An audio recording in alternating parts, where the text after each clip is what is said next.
Les bonnes manières quand on mange et boit.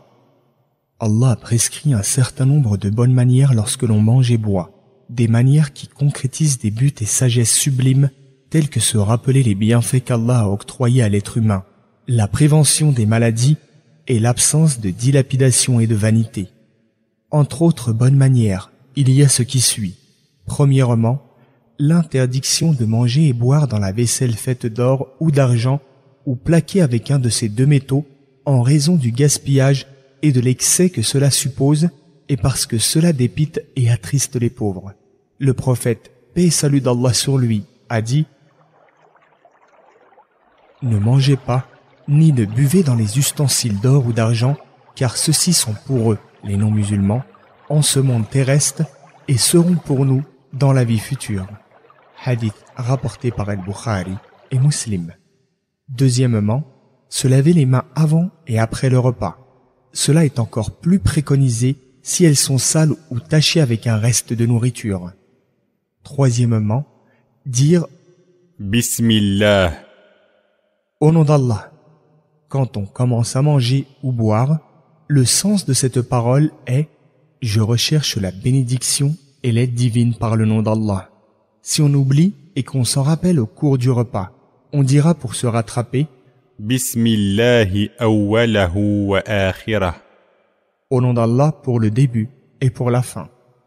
Le prophète, paix et salut d'Allah sur lui, a vu un enfant qui ne maîtrisait pas les bonnes manières en mangeant, alors il les lui a enseignées en disant « Ô garçon, évoque le nom d'Allah en disant Bismillah, mange à l'aide de la main droite et mange de ce qui est devant toi. » Hadith rapporté par Al-Bukhari et Muslim. Quatrièmement, manger et boire avec la main droite. Le prophète, paix et salut d'Allah sur lui, a dit « Ne mangez pas avec la main gauche, car c'est avec cette main que mange le diable. » Hadith rapporté par Muslim. Cinquièmement, il est recommandé d'éviter de manger ou boire debout. Sixièmement, manger la nourriture qui est proche de soi et non du côté des gens quand on mange dans un grand plat collectif, car ce serait un manque de civilité. Or, le prophète, paix et salut d'Allah sur lui, a dit « Et mange de ce qui est devant toi. » Septièmement, il est recommandé de ramasser la bouchée tombée, de l'essuyer pour éliminer ce qui aurait pu y adhérer, et de la manger, et ce, chaque fois qu'il est possible de la débarrasser de ce qui l'adhère, ceci par égard pour ce bienfait qu'est la nourriture. Huitièmement, ne pas critiquer, dénigrer ou mépriser la nourriture, le plat présenté. Ou bien on dit du bien, ou bien on s'en abstient et on se tait. Notre prophète, paix et salut d'Allah sur lui, n'a jamais dit du mal d'un repas. Quand il aimait, il mangeait, sinon il le laissait. Hadith rapporté par Al-Bukhari et Muslim. Neuvièmement, ne pas abuser dans la nourriture en se goinfrant, car c'est le chemin menant à la maladie et à la paresse.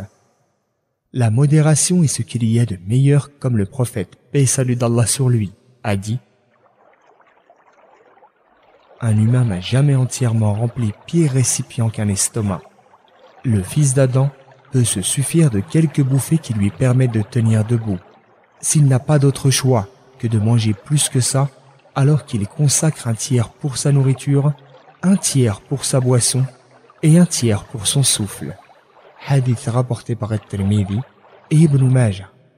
Dixièmement, dire Alhamdulillah. Louange à Allah quand on a fini. On loue Allah pour ce bienfait qu'il nous a accordé alors que beaucoup de gens en sont privés. On peut dire en plus de cela Alhamdulillahi alladhi at'amani hadha wa razaqanihi min ghayri hawlin minni wala quwwah. Louange à Allah qui m'a nourri de ceci et me l'a accordé sans apport de ma part d'aucune force ni puissance.